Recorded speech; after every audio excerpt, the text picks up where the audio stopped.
Bonjour à tous, bienvenue sur Zelker TCG, je suis Zelker, et comme vous l'avez vu au titre de la vidéo, on finit notre boîte Monarque.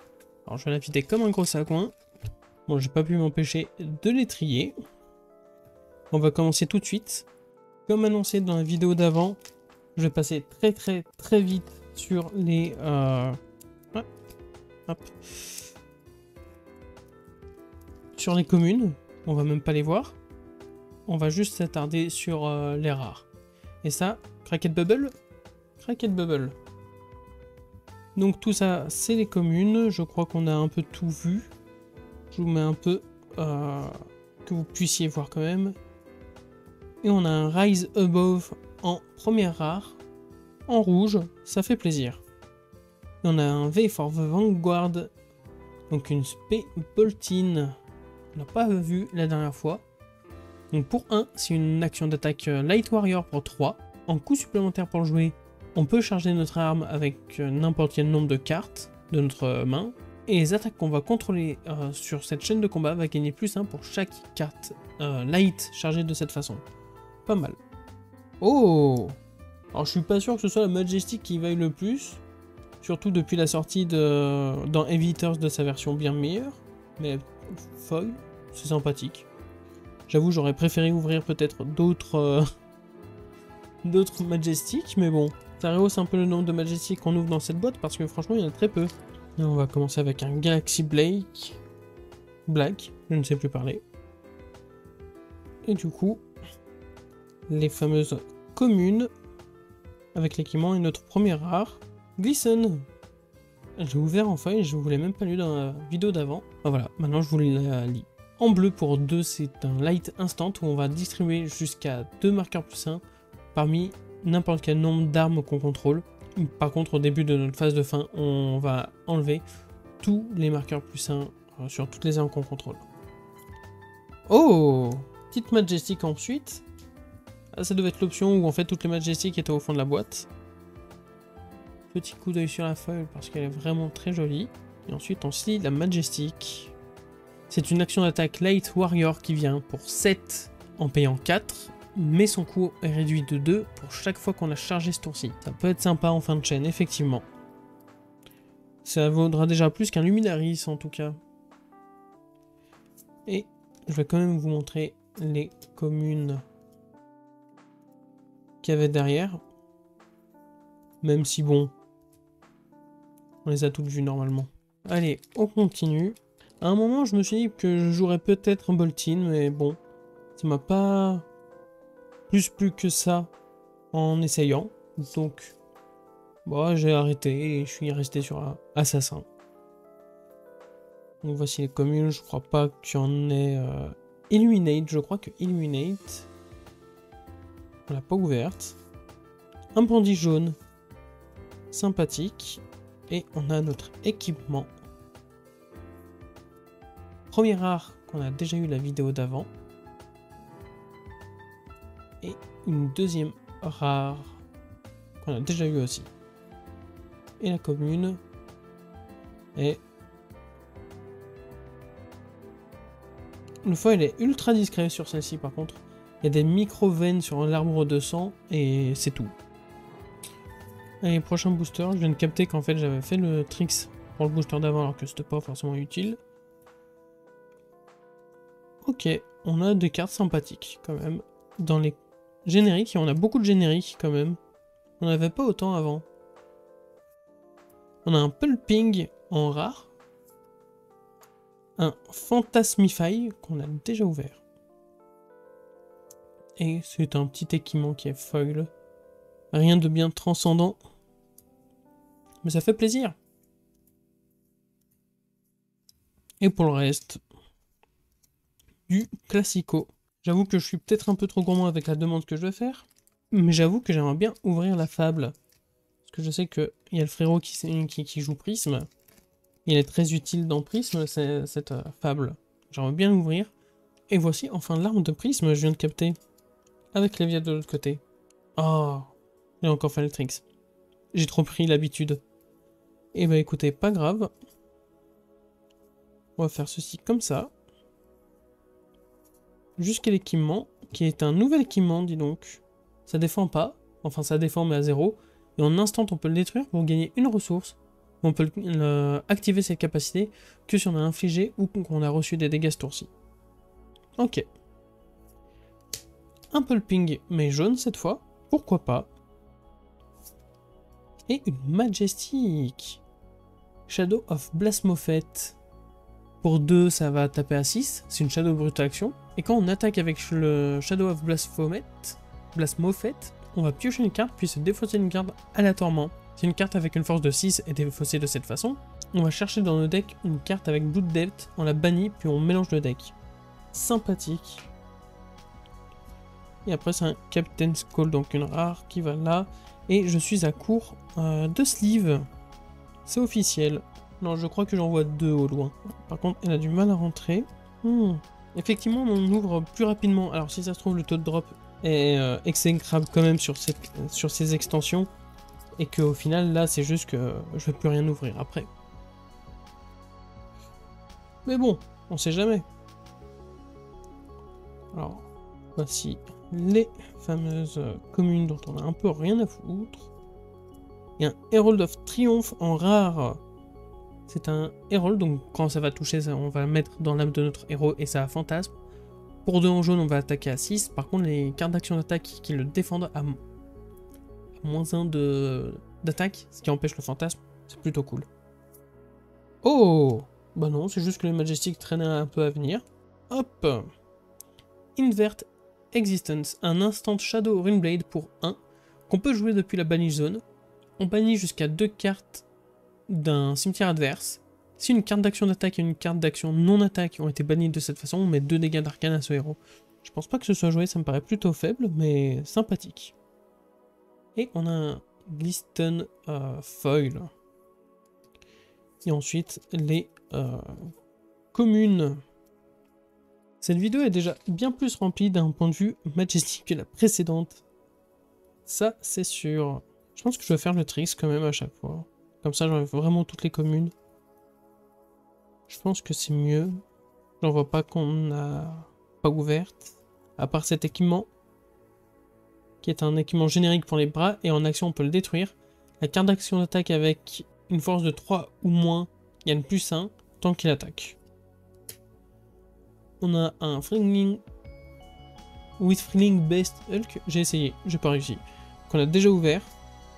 Il y a un Soul Harvest qui est une attaque Shadow qui a l'air d'être fait pour Lévia apparemment.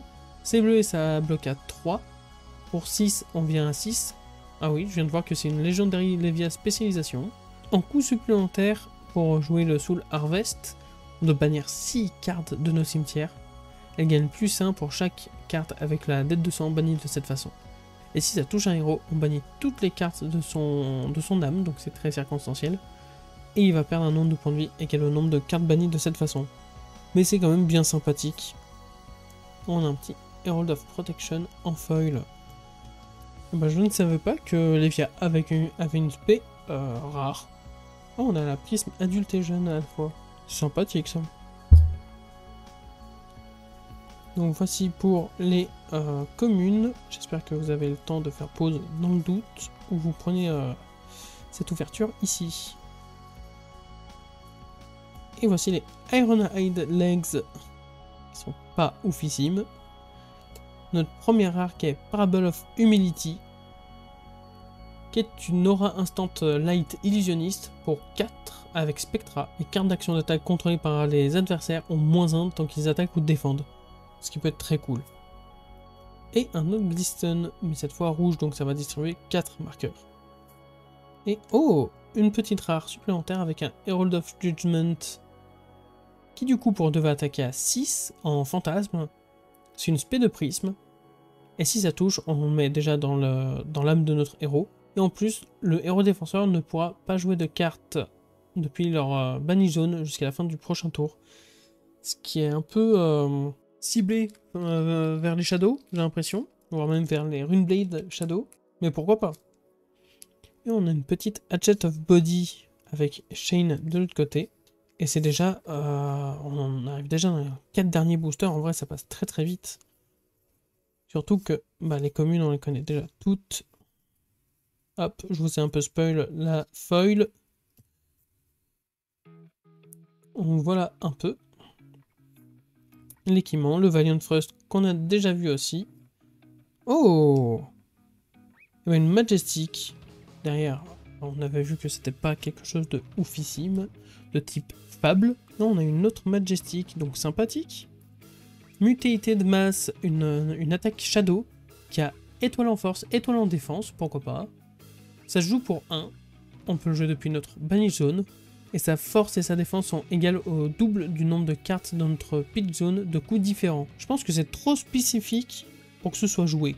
Mais par contre, on a bien rempli notre tas de Majestic pour le coup. Oh! On a notre petit Blasmophet The Soul Harvester. Je ne sais plus comment il arrive avec cette extension. Mais c'est un allié 6-6, démon. Une fois par tour, il va attaquer pour 0. Par contre, il n'y aura pas de go again. Et dès qu'il attaque, on peut bannir une carte Shadow depuis notre main. Si on le fait, on peut bannir une carte dans l'âme du héros de notre adversaire. Ce qui le rend efficace peu importe la situation, parce qu'on n'est pas obligé de le faire. Oh, et de l'autre côté, c'est Ursur the Soul Reaper. Je crois que c'est l'allié qu'on peut invoquer avec Shane, justement. C'est un allié démon 6-6 aussi, qui va attaquer pour 0. Et dès qu'il attaque un héros avec une carte ou plus dans son âme, il va avoir Go Again, donc un peu moins efficace celui-là. Et on va passer très vite les communes encore une fois. J'ai l'impression que je me répète de fou. Et notre premier rare sera un Battlefield Blitz. Je ne suis pas sûr qu'on ait vu celle-ci. Pour une attaque à 4, Light Warrior. Si on a chargé notre arme ce tour-ci, on gagne Go Again. Enfin, elle gagne Go Again. Et on a un autre Pulping rouge sympathique, mais encore une fois, j'avais mon playset. Une petite rare surprise en foil avec un Phantasmify sympathique. Allez, on va finir par les Shadows. On va ouvrir le booster light avant. Je pense que les tokens, on les a tous à force.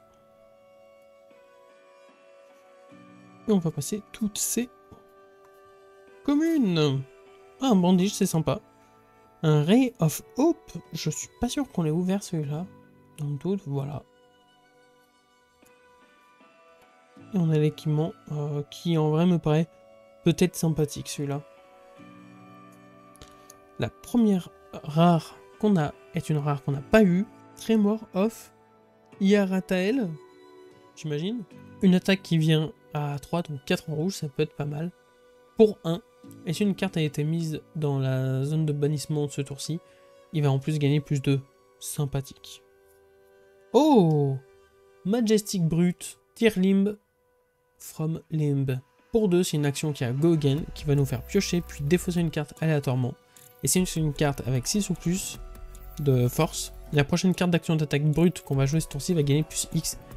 X étant à la force de base de la carte défaussée. Ça peut être sympathique ça. Oh, Typhon Prismatic Shield, on y revient après. Effectivement, je suis en manque de sleeves. Bon, j'ai quelques sleeves pétrole qui traînent à côté. Voilà, voilà. Pour le Prismatic Shield, déjà très sympathique avec le foil. Je sais pas si ça se voit. Non, ça se voit quand même moins à la caméra. Pour 3, c'est un instant qui va nous créer un Spectral Shield de tout. Par contre, effectivement, en rouge, ça nous en crée 3 pour 3, ça peut être sympathique. Allez, on ouvre ce dernier booster. Ah, ce serait bien pour le climax d'ouvrir la fable là, mais bon, on va être d'accord, on va pas réussir à ouvrir de fable sur cette boîte. Il y a trop peu de chance. On va passer les communes. Ah, un Brandish rouge, sympathique. Je crois que le frérot, il en cherchait. Un Stubby Hammerers, j'avais pas vu ça. Dusk Path Pilgrimage rouge comme première rare. Et on finit avec un... Enfin, on finit les rares avec un Glisten. Et peut-être... Oh non! C'était une commune foil avec un foil qui ne voit pas des masses, c'est plus le ciel. Là, il y a un peu, mais bon. Et bah effectivement on a ouvert quand même beaucoup plus de Majestic que l'ouverture précédente quand même, il n'y a pas photo. 1, 2, 3, 4, 5, 6, 7, 8. Donc on est un peu au-dessus de la moyenne, avec un petit Célestial Cataclysme qui fait plaisir. Ça, je sais pas si c'est joué, mais ça m'a l'air très marrant. Ça pour un brut, ça m'a l'air fort, je sais pas si c'est joué non plus. En vrai, il n'y a aucune carte où je sais si c'est joué ou pas. Ça partira dans mon classeur, et le jour où les gens les voudront, ils pourront faire des échanges avec moi. N'oubliez pas de checker en description, il y a le lien vers le Discord FR de Flesh and Blood. Mettez un pouce bleu si vous avez aimé la vidéo seulement. Ce qui m'aide le plus, c'est de partager cette vidéo.